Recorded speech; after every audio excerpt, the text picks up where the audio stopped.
అక్కడి నుంచి దారే ఉంది, అన్నాళ్ళ ఇంటి ముందు నుంచి దారి ఉంది. ఇప్పుడు తాళం వేసిందా?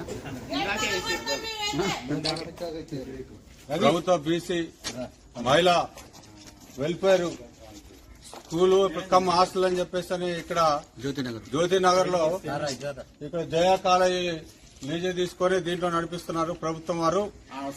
కానీ రాత్రి అనివార్య కారణాల వల్ల ఒక ఇద్దరు పిల్లలు మిస్ అయ్యారు. మహిళలు ముక్కుపచ్చలారిన విద్యార్థులు మిస్ అయ్యారు. 7th క్లాస్ చదువుతున్నారు వాళ్ళు.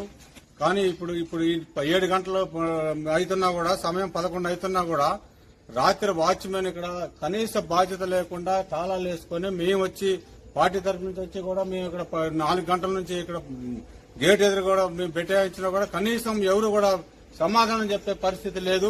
గేట్ వేసుకుని తీసే పరిస్థితి లేదు. నిన్న హాలిడే స్టూడెంట్స్ వస్తే వాళ్ళని తిరిగి రిటర్న్ పంపిస్తున్నారు.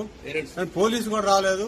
పేరెంట్స్ వచ్చినా కూడా పేరెంట్స్ పోలీస్ స్టేషన్ పోయి కంప్లైంట్ ఇచ్చినా కూడా పోలీసు వారు ఇంతవరకు రాలేదు. ఈ పాలవంచలో ప్రభుత్వం ఉందా, గవర్నమెంట్ పనిచేస్తుందా లేదా అర్థం కాని పరిస్థితిలో ఉన్నారు. ఇలా జరిగితే రేపు పరిస్థితి లా అండ్ ఆర్డర్ ప్రాబ్లం వచ్చే విధంగా ఉంది. ఏం జరుగుతుందో కూడా వీళ్ళ కనీసం ఏ సమాధానం లేదు. వాళ్ళకి కావాల్సినటువంటి సీసీ కెమెరాలు లేవు. పిల్లలు పోకుండా వాచ్మెన్ ఏం చేస్తున్నారో ఎవరికి